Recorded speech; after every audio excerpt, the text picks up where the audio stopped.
Pinangalanan na po yung mga bubuo sa task force na mag-iimbestiga sa mga aligasyon laban kay Senator Juan Ponce Enrile at inasang matatapos ng report ng grupo sa loob ng 3 buwan.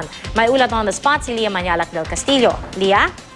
Tia, gugulong na nga ang investigasyon ng binuong 7-man DOJ-NBI Special Task Force na mag-iimbestiga sa mga binitiwang alegasyon ni Senadora Miriam Defensor Santiago laban kay dating Senate President Juan Ponce Enrile sa kanyang naging privileged speech kamakailan.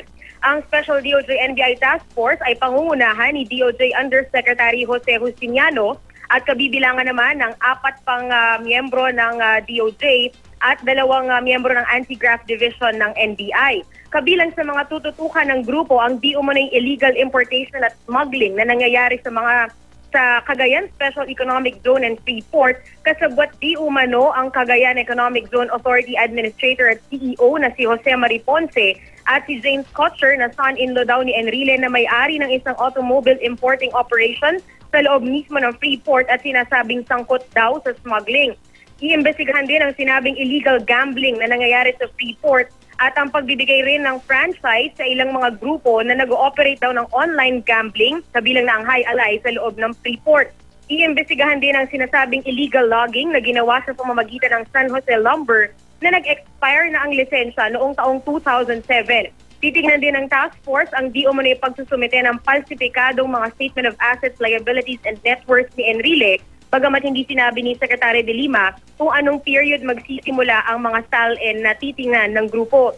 Hindi na raw isinama ang alegasyon ng umano'y mga krimen na nagawa ni Enrile noong panahon ng martial law dahil mukhang hindi na raw feasible ito ayon kay De Lima lalo't nag-prescribe na ito. Inatasan din ng grupo na magrekomenda ng posibleng legal na hakbang kabilang ng paghahain ng mga kasong kriminal, paghiling sa Anti-Money Laundering Council ng investigasyon at paghahain ng civil case para mabawi ang umano'y ill-gotten wealth ni Enrile kung meron man. Inaasahan na makakapaglabas ng report ang Special Task Force sa loob ng 3 buwan pero pwede raw sila humingi ng extension. Paglilinaw ni De Lima, inaksyonan nila ang hiling ni Senadora Santiago dahil hindi naman daw maaaring isantabi ang mga seryosong alegasyon na binitiwan nito.